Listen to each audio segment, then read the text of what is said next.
This is an ex-Muslim atheist channel, which tries to convey the truth of Islam to Muslim people and make them humanists and rationalists. Our aim is not to spread any kind of hatred towards people based on their religion or faith. Muslim brothers are requested to verify the sources given in video and start thinking differently. Is the best and final religion of God copied from somewhere? If so, where did it come from? And if copying is wrong, how much worse is it to copy and then claim originality? In today's video, we will explore the origins of Islam, the name of Muhammad, his haircut, his prophethood, and where his knowledge of the Bible and Torah came from.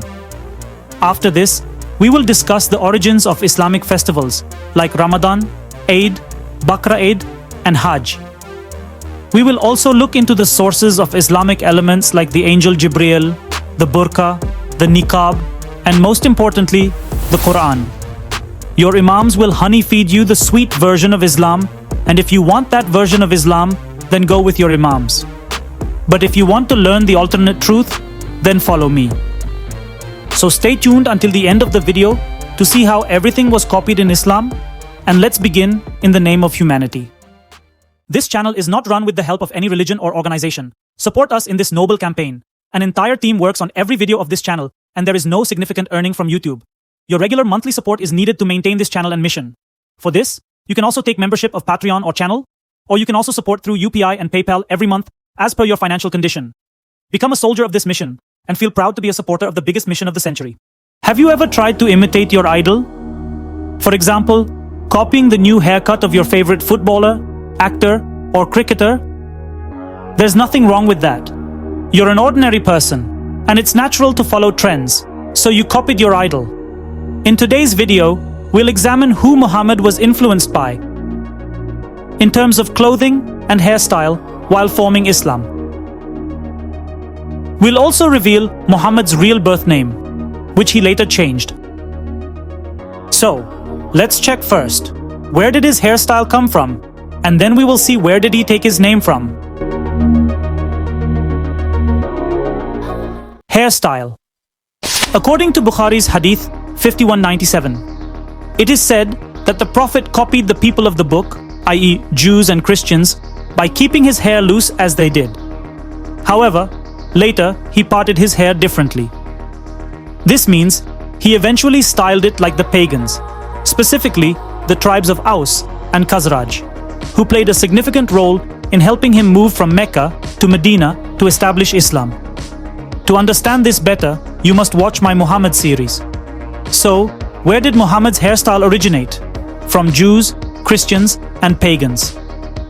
Like an ordinary person, Muhammad was influenced by the people around him and copied their clothing and haircut. Muhammad's name.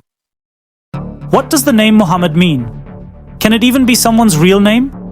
Actually, Muhammad means the praised one or praiseworthy. It's just a title. Titles are added before names, like Doctor, Professor, Mr., or Mrs. No one in the world is given just a title as their birth name. Have you ever heard of a child whose real name is Mr. or Mrs., Doctor, or Professor? Of course not, because these are all titles. Therefore, it's clear that Muhammad adopted this name when he started spreading Islam, after the age of 40. But what was his original birth name? Although Islamic texts claim that Muhammad was named Muhammad from childhood, this is unlikely since these books were written 250 years after his death during the Abbasid Caliphate, and no parents would give their child a title as a name. Muslim scholars claim Muhammad's full name was Muhammad ibn Abdullah, meaning Muhammad, the son of Abdullah. But there's another important point to consider.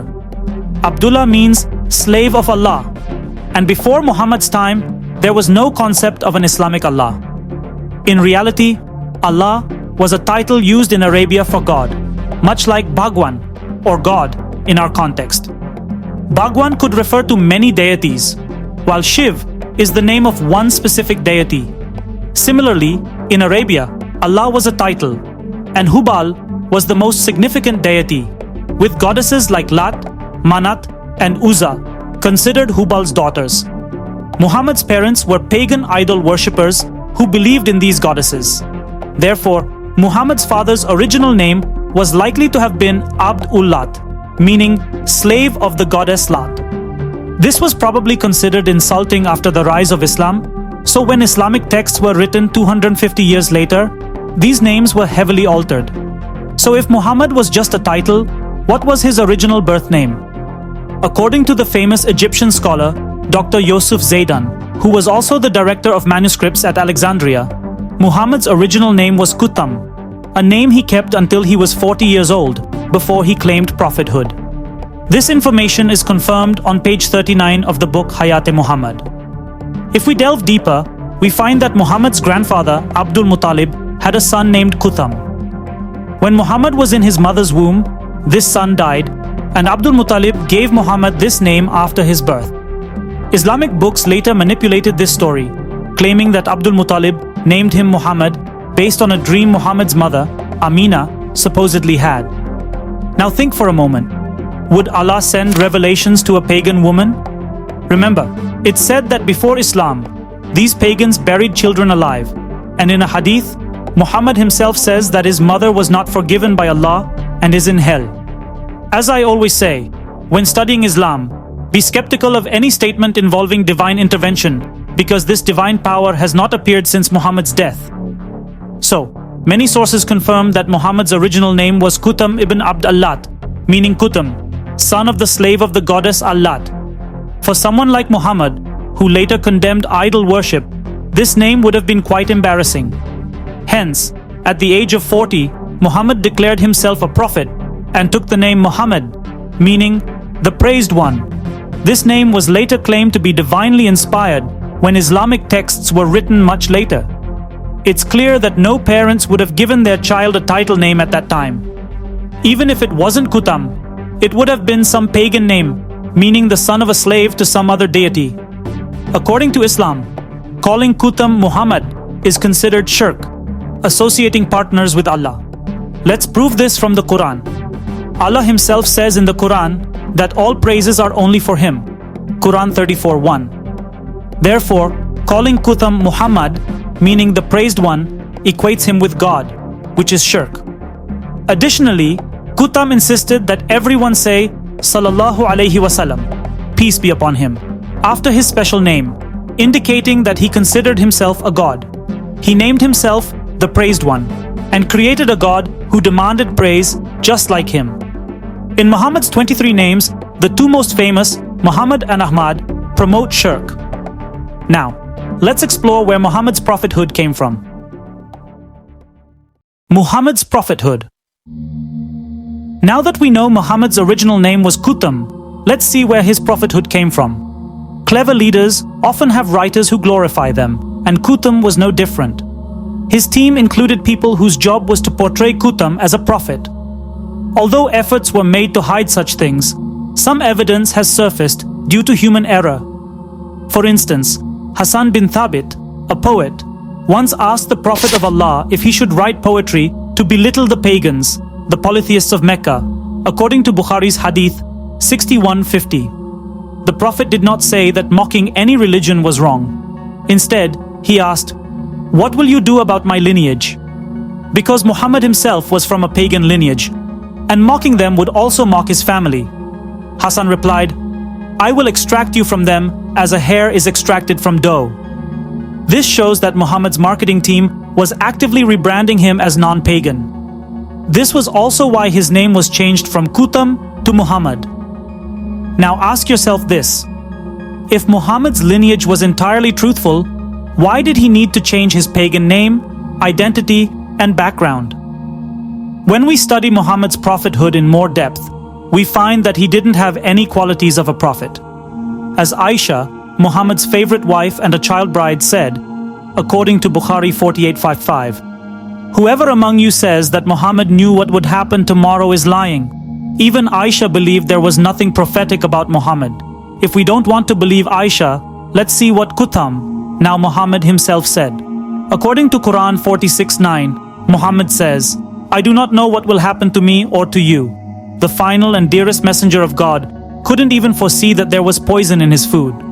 Kutham was a prophet who could not even predict his own dinner. According to Bukhari's Hadith 59713, in his last moments, Muhammad told Aisha that he felt his jugular vein being cut from the poison given to him in Khaybar. You can understand this in detail by watching my videos on this topic. All these points lead to the conclusion that Kutham's, now Muhammad's, prophethood was entirely derived from the stories of the prophets of the people of the book, Jews and Christians. Although those prophets performed miracles, Kutham couldn't perform any such miracle. Now let's see where he got these detailed stories of the prophets. Muhammad's knowledge of the people of the book. Islam is called the final religion of the Abrahamic religions, and Muslims proudly say that Allah is the same God who gave the Torah and Bible to the Jews and Christians before the Quran. Therefore, Islam refers to them as the people of the book. But there's no doubt that in Muhammad's time, there wasn't the information age we have today, where you can easily search for anything on Google. Despite that, Muhammad, now Kutham, had good knowledge of biblical characters, even about their health conditions. For example, the Prophet Moses, known as Musa, had a speech impediment, as confirmed by both the Quran, 20:25-28, and Exodus 4:10. This speech impediment is a personal health condition, yet Muhammad was aware of it. How can this be? For example, can you know that someone's cousin has cancer or someone's sister has HIV? No, this is private healthcare information and is not available in the public domain. However, it's clear that this knowledge was not divinely inspired, because if it were, there wouldn't have been any mistakes. And yet, Muhammad made several significant errors, which we'll discuss in another video. For now, let's take one example. In the Quran, Mary, who gave birth to Isa, Jesus, is called the sister of Aaron, Quran 19-28. Later, this had to be explained as being in the same lineage, descendant, and various awkward explanations were given in commentaries. The person writing the Quran confused Mary, the sister of Aaron, with Mary, the mother of Jesus, because both had fathers named Amram, which has been forcibly changed to Imran in Islam. Mary and Maryam were two different characters, and according to Jewish and Christian scriptures, there was a difference of 1,400 to 1,500 years between them. Not only this, but in the Quran 5:1-16, Allah claims that in Christianity, Jesus, Allah, and Mary are considered gods, whereas Christians do not consider Mary as part of the Trinity. Many such mistakes related to the Abrahamic prophets are found in the Quran, which were later covered up with strange explanations and excuses. The most common excuse is that the old books have become corrupt. But if this knowledge was not given by Allah, then who revealed it? Let's look at Islamic texts themselves. Muhammad's life story reveals that every year during Hajj, there was a fair in Mecca where people from various religions came and shared stories of their prophets and gods. Muhammad attended these fairs since childhood. Later, according to Bukhari 33:92, when Muhammad began receiving revelations at the age of 40, his wife took him to her cousin, Waraqah bin Nawfal, a Christian convert who translated Abrahamic books into Arabic. To understand Waraqah's influence in making Muhammad a prophet, you should watch my Muhammad series. Even after Waraqah's death, there is evidence of many people from whom Muhammad gained knowledge. According to Ibn Hisham, Muhammad often sat with a Christian named Abu Fuqaha on the Marwa hills, and people would say that this Christian was teaching Muhammad. Another version mentions that Muhammad used to sit with a Christian slave named Jabir, and people speculated that it was Jabir who was giving Muhammad these ideas. During that time, the stories of these prophets were very popular, and even small tribes considered these prophets their ancestors. Oaths were taken on these books. Muhammad, who also wanted to become a leader, naturally took a great interest in these stories. He even visited Jewish schools, Sunan Abi Dawud 4449, and might have even obtained a degree. He expressed his belief in the Torah, took oaths on it, Abi Dawud 4449, and scolded those who did not respect these books, Abi Dawud 4736. Later, to establish himself as a prophet, he declared these books corrupt. All these references lead to the conclusion that living a life surrounded by these Jewish and Christian stories of prophets and books made it easy for Muhammad to proclaim himself as a prophet. Now, let's see where fasting in Islam came from. Fasting, Ramadan, and Eid. As we mentioned earlier, Muhammad wanted to become a leader, and leaders do everything to please the people. Was fasting necessary in Islam? Let's understand why. Muhammad dealt with two types of people: the people of the book, Jews and Christians, whose prophets he declared himself to be the final prophet, and the pagan people who worshipped idols and accepted him as the last prophet of the Abrahamic religions after joining Islam. Both of these groups practiced fasting, so fasting became necessary in Islam. How Muhammad copied fasting and aid from pagans is explained in detail in my video. But first, let's read the hadith, which says the origin of fasting in Islam was copied from the Jews. According to Bukhari, 2004, when Muhammad reached Medina, he saw the Jews fasting on the day of Ashura, and he asked them about it. Notice here that Allah did not tell Muhammad. He had to ask the Jews. The Jews explained that their God saved the people of Israel from Pharaoh on this day, and their prophet Moses fasted afterward. Muhammad then said that Muslims had more right over Moses than the Jews, so he ordered his followers to fast on this day as well. Later, Muhammad replaced the Jews' one-day fasting of Ashura with the pagans' 30-day fasting, as found in Hadith Al-Muhammadiyah 308. To understand the pagans' 30-day fasting in detail, you must watch my video. An important point here is that Muhammad declared himself the last messenger of the God of the Jews and Christians, and claimed that he had more right over Prophet Moses than the Jews. But how? Even if we accept Muhammad's claim that he was from the lineage of Ismail, Prophet Moses was from the lineage of Isaac, not Ismail. So, how could he have more right over Moses? The fake always tries harder to prove itself as the original. Even if we momentarily accept Muhammad's claim, then he should have treated Moses' descendants well, right? But did this happen? According to an authentic hadith, Riyad as-Salihin 1820, Muhammad said that the day of judgment will not come until his followers fight the Jews to the point where the Jews will hide behind stones and trees, and the stones and trees will themselves tell the Muslims to kill the Jews hiding behind them. What irony! Claiming more right over Moses than the Jews, but harboring such hatred for their people. And can stones and trees speak? And if they did, why would they command someone to kill another based on their religion? Look at this madness. How a religion can fool us. A person kills another on the advice of a tree because of their religion. Share your thoughts on this in the comments below. Let's now discuss the second major festival in Islam, Bakra Eid. Eid-ul-Adha. Eid-ul-Adha is a major festival in Islam, celebrated as the sacrifice of Prophet Abraham's son for God. It's known worldwide as the Festival of Sacrifice. But where did this festival come from? According to Jewish and Christian scriptures, their prophet Abraham, at God's command, was ready to sacrifice his son Isaac. But at the last moment, God stopped him and sent a ram from heaven, which Abraham sacrificed instead. This story was copied into Islam by Muhammad, who replaced Isaac with Ishmael. This can be verified in the Islamic Hadith, Mishkat al-Masabi 34/45. To defend this, the usual excuse is given that the old books were corrupted and that the Quran provides the correct information. But if the Torah and Bible were corrupted, why did the prophets take oaths on these books? If they were to be replaced by the Quran, why did he believe in them? The Torah was finalized in 500 BC, so how logical is it for Muhammad in 1660 AD to declare it corrupt after taking an oath on it? Why was this baby swap done? This is a significant issue explained in detail in my video. The link will be in the pinned comment, so do watch it. Another point to note is that the Jews and Christians whose books were copied don't take this story as seriously and don't engage in such barbaric practices. Now, let's see where the tawaf, circumambulation, of the Kaaba and Hajj came from. Tawaf of the Kaaba and Hajj.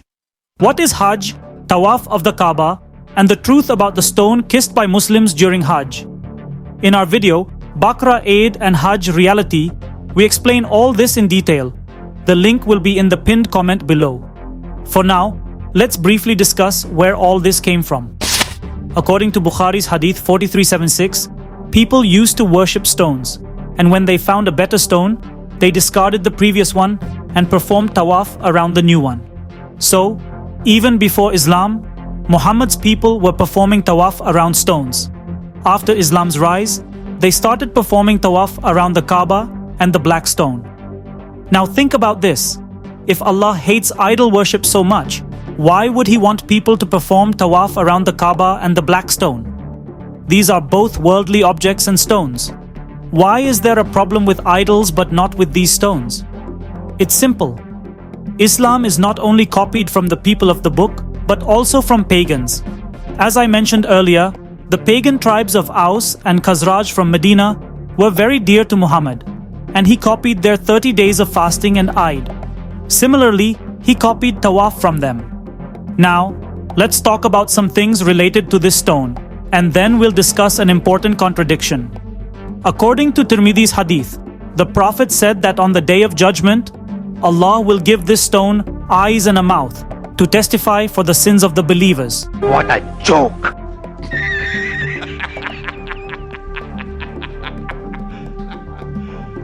You serious? Seriously, it's written that it will happen, and not only this, but it will also testify to the people who touched it with truth. Some historical books tell us that this stone was stolen and smashed into pieces by the leader of the Qamatians, Abu Tahir, when he attacked Mecca. Many fragments were lost. He kept it in his toilet and used it as a latrine for 21 years, which you can understand in detail from my video, Attack on Kaaba. Not only is the black stone unclean, but the point is, if the stone was smashed and many fragments were lost, then how can it testify for the sins of the believers? Does Qutham have a backup drive? Or how does that work? Does this sound logical to you? Allah, who does not speak on the great injustices in the world today, will one day make a stone speak? Wow. Now let's talk about the contradiction. Even if you believe Muhammad's words today, his companion Umar did not. Yes, according to an Abi Dawud hadith, Umar himself said that he knew it was just an ordinary stone that could neither benefit nor harm anyone. If Muhammad hadn't kissed it, Umar said he would never have kissed it. Here, it's clear that Umar did not believe in Muhammad's words. He simply followed him. Now we know where the idea of tawaf of the Kaaba and the stone came from. Let's also see where the idea of making the Kaaba the Qibla came from. Where did the Qibla come from? According to a Bukhari hadith, Muhammad and his companions used to pray facing Jerusalem, the holy place of the Jews, Baitul Muqaddas, for 17 or 18 months before he changed the Qibla to Mecca and the Kaaba. According to Islam, Mecca was a holy city since the time of Abraham. Today, Muslims proudly claim that the Torah and Bible mention Mecca, which is actually not mentioned anywhere. And if Mecca was truly a holy city since day one, why wasn't the Qibla directed towards Mecca and the Kaaba from the first day? Why did it take 17-18 months? This indicates that Mecca was associated with Abraham long after Islam came into existence. Now, let's see how Muhammad, i.e. Qutham, treated Jerusalem, Baitul Muqaddas, after making the Kaaba the Qibla. According to Abdullah bin Umar, he saw Qutham, i.e. Muhammad, facing Baitul Muqaddas, Jerusalem, and relieving himself. Mashallah. From this, it's clear that Qutham, far from being the messenger of the Abrahamic religion's God, actually hated their God. And not just God, but also the followers of the Abrahamic religions, as we just learned that trees and stones will testify to kill the Jews. Where did Angel Jibrail come from? Angel Jibrail is supposed to be the angel who brought the Quran to Muhammad. If you watch my Muhammad series, you will find that when Qutham encountered a strange man in the cave of Hira, Khadija's cousin, Warqa bin Nawfal, told him that it was the angel Jibrail. This means the last prophet did not even know who the man was until a Christian told him. And even then, Warqa never accepted Islam. This angel mostly appeared only to Muhammad and was invisible to others. But sometimes when he appeared to everyone, do you know how he looked? Let's find out from the hadith. According to Bukhari's hadith 36-34, it is reported that Jibril came to Muhammad while Salma was also present. Jibril spoke to Muhammad and then left. Muhammad asked Salma if she knew who that was, and she said, Dihya, referring to a handsome man among Muhammad's companions. Salma later said, By God, I thought it was Dihya until I found out later that it was Jibril. So whenever Jibril appeared to everyone, he looked like Muhammad's companion Dihya. Interestingly, there is no hadith where someone saw both of them together, much like in old comedy movies where two look-alike brothers never appeared together. Now, you can understand for yourself why this happened. Where did the hijab and burqa come from? In Islam, the hijab requires women to cover their heads, while the burqa means covering completely from head to toe. Covering the head was common in Jewish and Christian societies before Islam. But where did the burqa come from? You might remember that some time ago, Iran's moral police killed Masha Amini for not wearing the hijab properly. No rule in the world is greater than an innocent human life. Let's understand where this practice came from. Let's read the hadith. The Prophet's wives used to go to the fields of Al-Manasi for defecation. Umar told the Prophet to instruct his wives to observe the veil. One night, when the Prophet's wife Sauda was going to the field, Umar called out saying, "I recognized you, O Sauda." From the hadith, it's clear that Umar said this because he desired the verses of the veil to be revealed. And after that, the verses of the veil were revealed. So, where did the hijab come from? It came from Umar. Remember, the hadith says that he, Umar, desired the verses of the veil to be revealed, not Allah or Muhammad. Now think for yourself whether it's wise to still keep this black tent with us, even though modern toilets are available today. Unfortunately, many Muslim women believe that wearing a hijab will earn them a place in heaven and make them holy and pious, whereas in reality, it's just a portable latrine. Now let's address the most important point. Where did the Quran come from? Where did the Quran come from? Muslims believe that the Quran is the divine word of Allah, revealed to Muhammad through the angel Jibril. However, during that time, every person who claimed to be a prophet had their own Quran or holy book, inspired by their personal life, and the same happened here. At one point, the Quran itself says that it's in a preserved tablet, meaning that Allah had written it down before revealing it to Muhammad. But is this possible? Let's read the hadith. According to Bukhari's hadith, Umar once said that the Prophet's wives united against the Prophet, so he told them that if the Prophet divorced them, Allah would give him better wives. And, just as Umar said, it was revealed as a Quran verse. Now, let's consider some points. If the Quran was in the preserved tablet and divine, how did Umar's words become the words of Allah exactly as they were? Even the wording of the verse is in the third person. If they were the words of Allah, He would have said, "I will give better wives." If they were the words of Muhammad, he would have said, "My God will give better wives." But here, the words are exactly Umar's. His God will give better wives. This means this verse was 100% from Umar.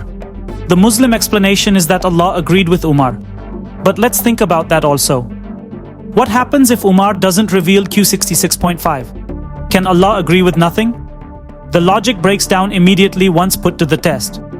This means that Allah's word is dependent upon Umar's word, and the Quran is not eternal and uncreated at all. It also means that Allah's existence is dependent upon Umar's existence, and Allah is neither all-powerful nor is He eternal, just like His Quran. To learn more about Umar's influence and which other verses came at his request, watch my video. And to understand the Quran better, watch my video where the myth of the Quran's preservation is completely exposed. Let's learn something new today. Did you know that some verses of the Quran were revealed in such situations that you won't be able to stop laughing? For example, the verses about the hijab were revealed when Kutham i.e. Muhammad was eating. He had a bone with meat still on it in his hand when Sauda came and told him how Umar publicly harassed her. The poor prophet couldn't even finish the bone he was holding before the verse was revealed.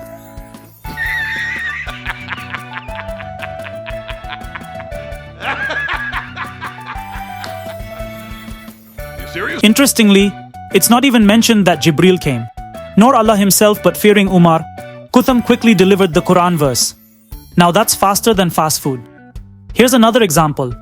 Verse came due to a donkey's bad smell. Yes, this actually happened.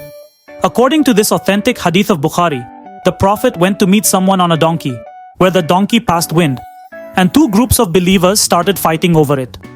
After that, a verse came, stating that if two groups of believers fight, make peace between them. This means that the verse was inspired by the donkey's passing wind. If the donkey had been washed and cleaned that day, this verse would not have come. These examples show that the Quran was inspired by not only humans, but even animals, making it hard to believe that it came from God. About hellfire and the punishment of the grave, where they came from, I suggest you watch this video of mine, which will set you free from the fear of hellfire forever. But let's see now how the entire Islam might have come from. In the Quran, we find hints that suggest a theory about the origins of Islam. As we learned earlier, Muhammad means the praised one, which is a title, not a name. You may be surprised to know that Christians also gave a similar title to Jesus, Christ or Messiah. Long ago, a Christian sect emerged from the Jews called the Ebionites. It's said that they gave Jesus the same title, the Praised One, which was translated into Arabic as Muhammad. Although Muhammad incorporated pagan practices and mixed their special festivals with the Abrahamic religion to create Islam, there are still many similarities between this Christian sect and Islam. For example, this sect also believed that Jesus was not the Son of God, but a messenger. Many times, when the Quran mentions Muhammad, it seems as if it's talking about Jesus. Like one verse in the Quran refers to Muhammad as the son of a special mother, which raises a lot of questions. Additionally, early Islamic coins were found with the mark of a cross, raising further doubts. It's said that this Christian sect was boycotted by the rest of the Christian community due to their different beliefs about Jesus. It's possible that this sect evolved into what we now know as Islam today. Just as the Qadiani sect is not accepted as part of mainstream Islam today, it's possible that this sect might evolve into a new religion tomorrow. Similarly, this Christian sect evolved into what we know as Islam. Now the question arises, did Kutam, later known as Muhammad, really exist, and did he create Islam? I suggest you watch my video where the existence of Muhammad is discussed. In short, Muhammad's existence is not a big deal because there were many prophets in Arabia at that time. However, it's certain that whoever this religion was built around, he wanted to become a prophet by using existing religions. Whatever the case, one thing is certain. Islam is a completely copy-pasted religion from other religions and is now one of the most fanatic religions in the world. To eliminate this fanaticism and help people understand the difference between religion and humanity, we started this ex-Muslim movement. Join us and connect as many people as possible to this mission for the good of humanity. Move beyond fanaticism and value the things in life that truly matter, like science and rationality. Free thinking and a scientific approach can only benefit humanity. If you liked the video, please like, share your thoughts in the comments below, share it as much as possible, and consider donating to our channel monthly. Take care of yourself, and may humanity be safe.